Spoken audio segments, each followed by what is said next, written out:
Hi, I'm Steve. You are you. Welcome to Digivice. Today we're talking to Shane from Atomic Automation to talk about all things automation, email marketing, basically how you can get your business to perform better in a more automated. You'll explain that a lot better than I can, Shane. Hi. Um, That's right. Hi, yeah, Shane from Atomic Automation. I specialise in helping small businesses to automate the day-to-day tasks that take up the time that takes them away from the money earning part of their business. Awesome. Cash flow is important. Yeah.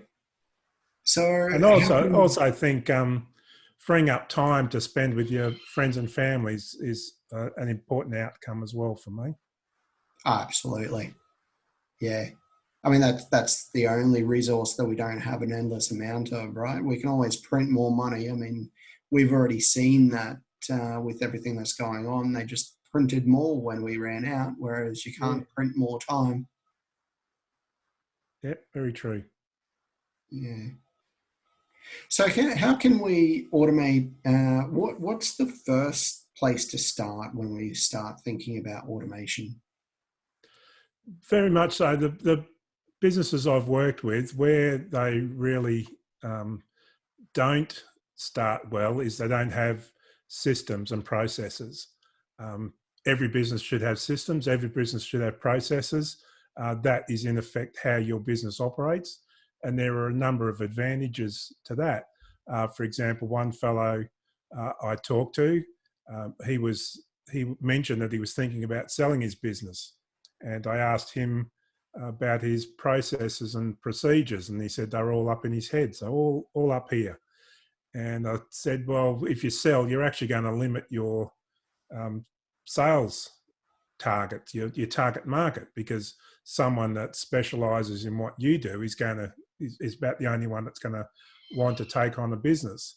And I said, if you have a book with all your systems, processes, policies in there, you can walk out the door, hand the book to them, um, and they don't even know how to run that particular business. Everything they need is in that Bible. So he thought about that, and that's what he's doing at the moment as well. But it's also good for businesses because you then understand the pain points that you have when people come in. For example, um, when I do get frustrated when I see a lot of people posting on Facebook, and you'll have to excuse me, that's my cockatoo wanting some attention.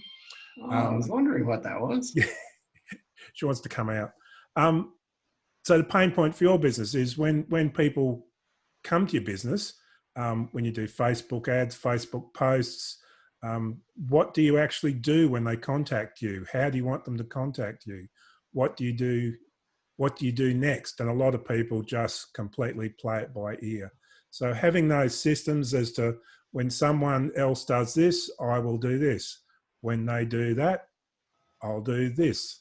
So it's repeatable, and that's what a business should be, a series of repeatable activities to achieve the result.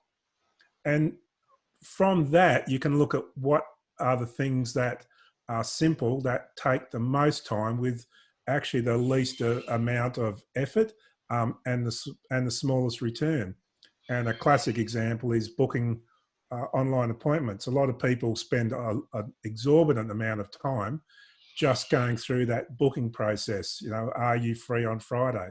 No, I'm not. I'm free on Tuesday. What time Tuesday? How about 9 o'clock? That doesn't suit me. So having a simple process where someone books online, either on your website, a link in an email signature, or a link that you make available through Messenger or Drift, um, to schedule a time, and then they get to pick a time in a calendar that suits them, and you've configured your calendar so that only you're taking appointments when it suits you.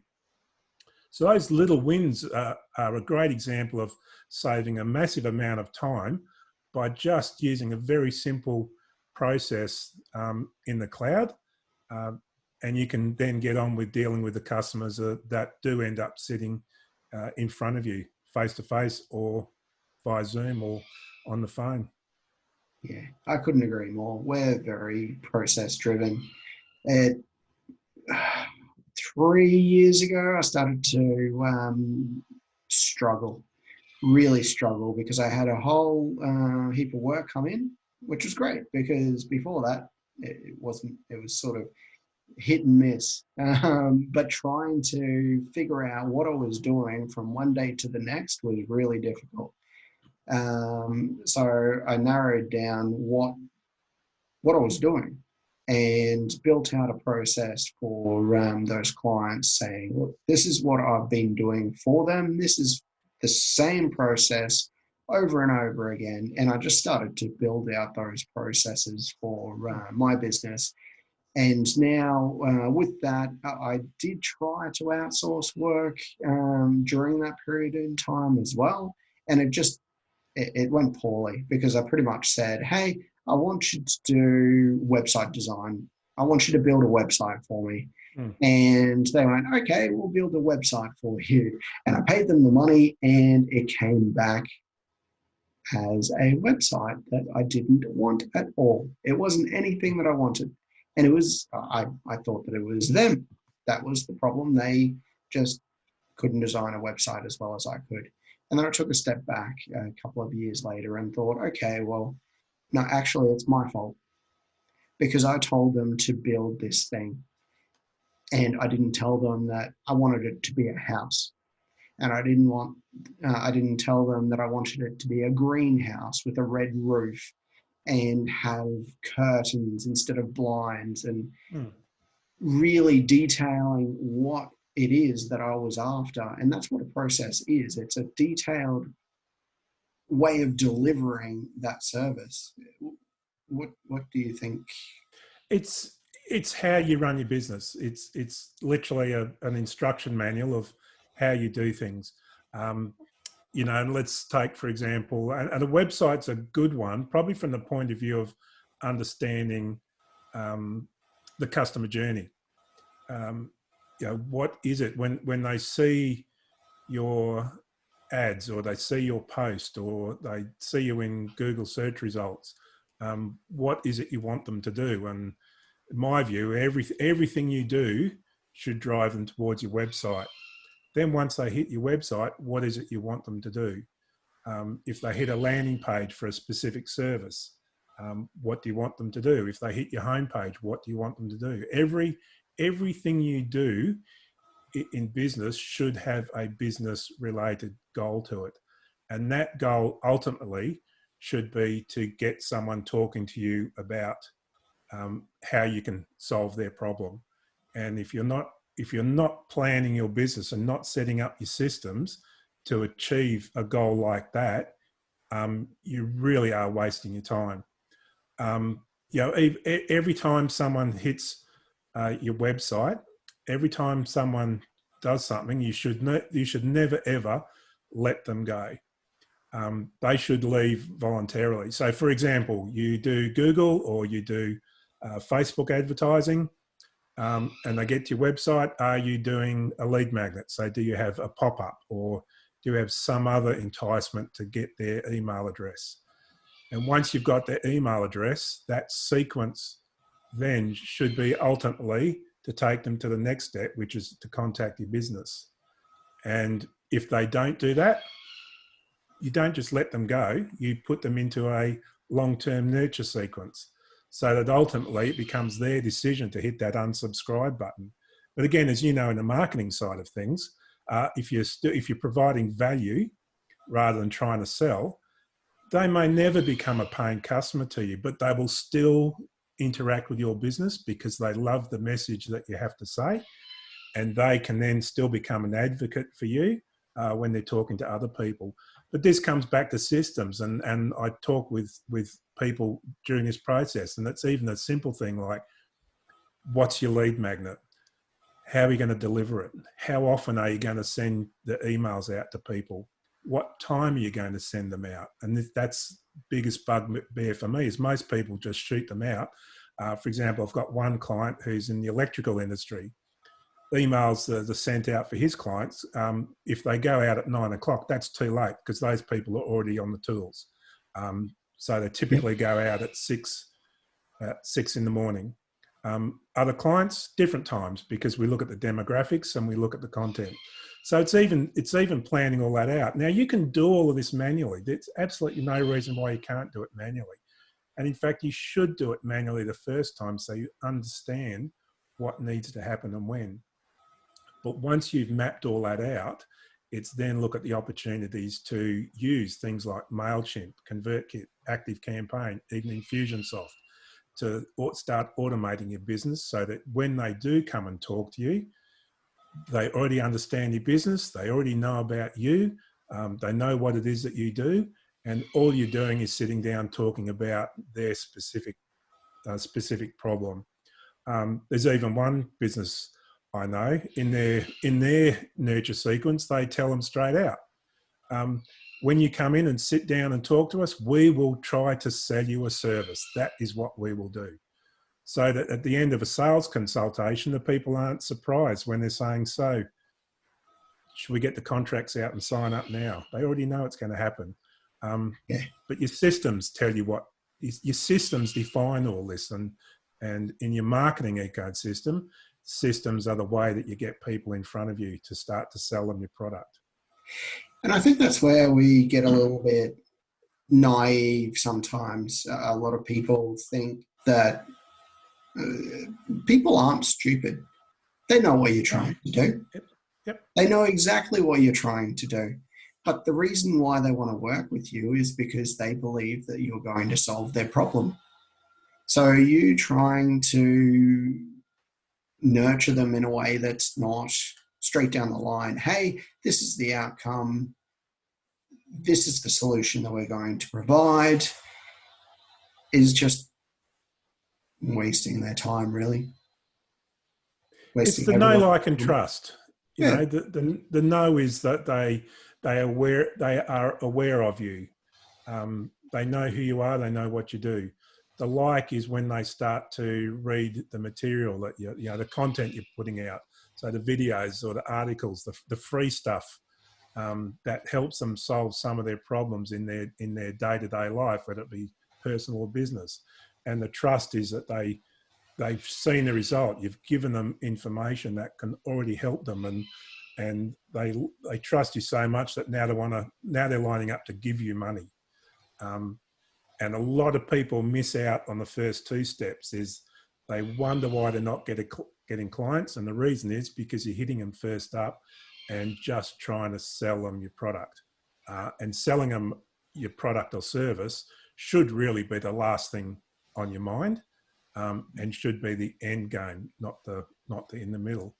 But it doesn't stop there. It's what happens when, for example, if you've got an online store, and someone starts the purchasing process and then bails out.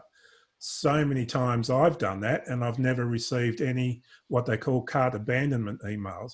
And the stats show that you're looking at roughly 20% recovery by sending emails reminding them that they haven't finished a service. All of these things, the stats don't lie when they say that email marketing is the best way to market to people, because you can be personal, you can be targeted, but it doesn't end there. It's what happens when someone like yourself, Steve, someone gets the service, a paid service. A lot of businesses just move on to the next wallet or purse, whereas that person can become an advocate for you, and you can still sell and sell and sell. At least give them the opportunity to come back. And this is where the automation helps you. But before you automate, you've got to have those systems, and you've got to understand your target market, and you've got to understand what they are and who they are, and segment them down. And without understanding any of that, you're just shooting a shotgun into the air and hoping that you'll hit someone. Yeah, I completely agree, especially with the abandoned cart thing as well. I'll just add to that with a little bit of my own personal experience. There's been times where we've gone in and filled out all of this cart with a whole heap of stuff that we want to buy, and then something happens. We've got children, so who knows what happens with them half the time. And so we close the website down, and then we go back to the website and the cart's gone. So then we've got to try and fill that again with the things that we want. And it's just a frustration. Whereas if they had an email that said, hey, you had all of these things that you wanted to buy, click this link and you can go and buy them. So much easier. It's not just It's about even, selling it's your even, stuff. yeah, It's it's about, even more than that. yeah, Someone, you do a card abandonment, you offer them a discount. You know, at yeah, the end of the completion, use this code and you'll get 10% off. yeah, Just so many things that you can do to try and recover. But again, it comes down to systems. It comes down to understanding your market. But most of all, it comes down to what is your end goal? What is it that you want to achieve? yeah, yeah, absolutely. And with those processes as well, you were talking about choosing different automation software, and it can save you a lot of money and time if you know what those processes you want done Yep. are.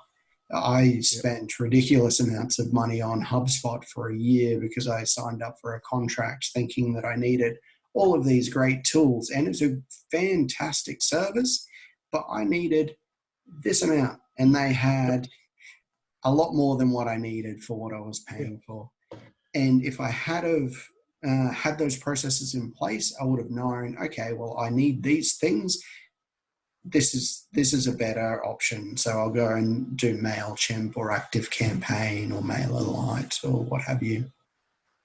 And I think that's important to understand that when people ask you, it's not so much that you as in someone else, you ask what software should I use for a CRM. The response should be, what do you want to do with it? Because you probably know yourself, Steve, that you sign up for HubSpot. Next thing you know, you're getting a phone call from one of their Australian sales team trying to push you into a contract.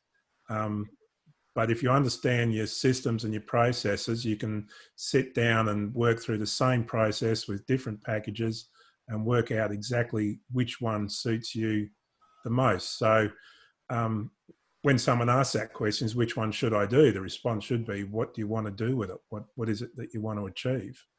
And yeah, I've had the experience of HubSpot. I've used ConvertKit. I've used MailerLite. I settled on ActiveCampaign because it was the one that suited the way I want to work the most. Probably go with something like Infusionsoft if we're a bit bigger. But then that's a bit more of a behemoth, a bit more expensive. And to be honest, I don't like the all-in-one software packages. The Infusionsoft does all its accounting internally and everything like that. One thing that I'm attracted to ActiveCampaign for is that it is one of the best of breed because it's about automation and it's about integrating with other best of breed software packages like Xero. I use a CRM called Capsule CRM, and it integrates wonderfully with that. So I'm not tied into one big ecosystem. I can actually chop and change different parts of the business depending on the growth area and still have it all functioning to suit what we want to do. Yeah. Yeah. So where do you start?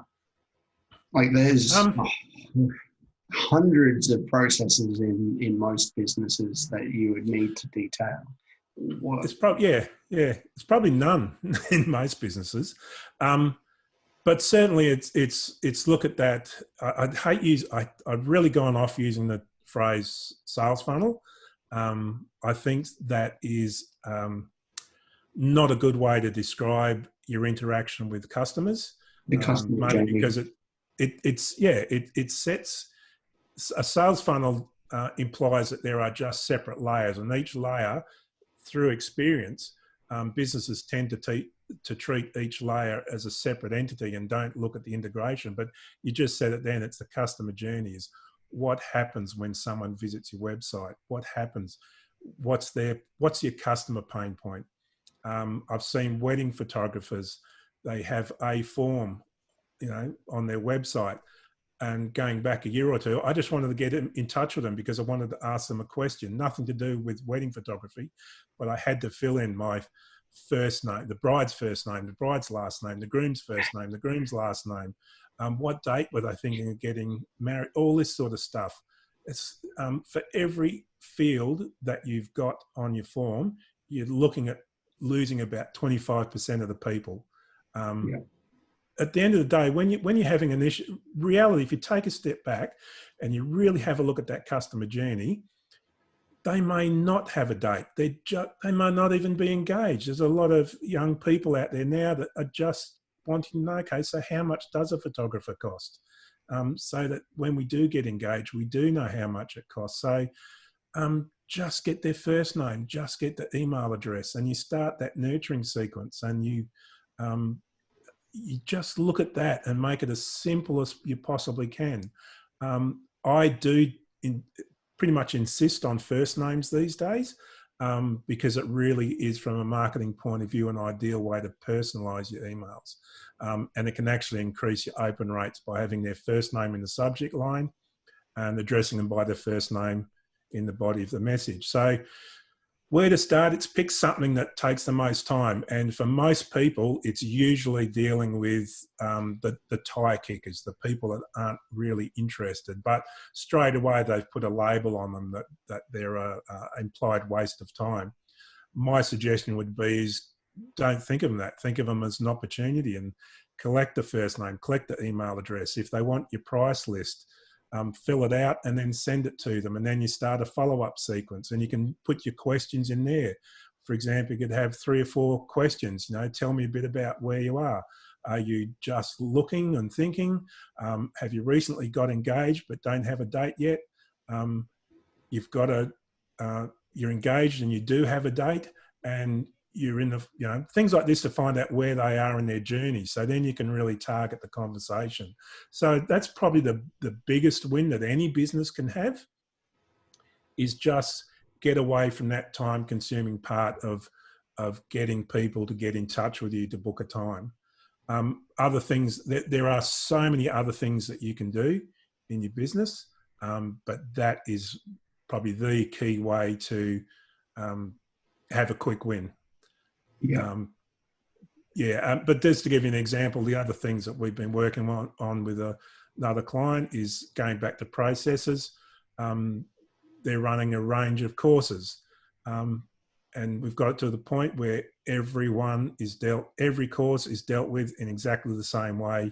So we know that when a new course comes on, we know exactly what the process is to do that, even down to dealing with cancellations, refunds, all those sorts of things are just behind the scenes. So it's just, but it is without those processes, you really can't understand your business, and as a business, you can't operate effectively. Yeah, I completely agree. Yeah, and especially that the tire kickers or opportunities is much better way to look at them, because they're kicking tires for a reason. They might Absolutely. not be ready yet. They might be interested, but they're still trying to feel out who's the best person. They don't like you yet. You've got to, instead of going, well, hey, you don't like me, so sod off. Yep. You encourage that conversation. You encourage that relationship, and you can. Well, for example, if that email you send back when they want your price list, and you send the email back,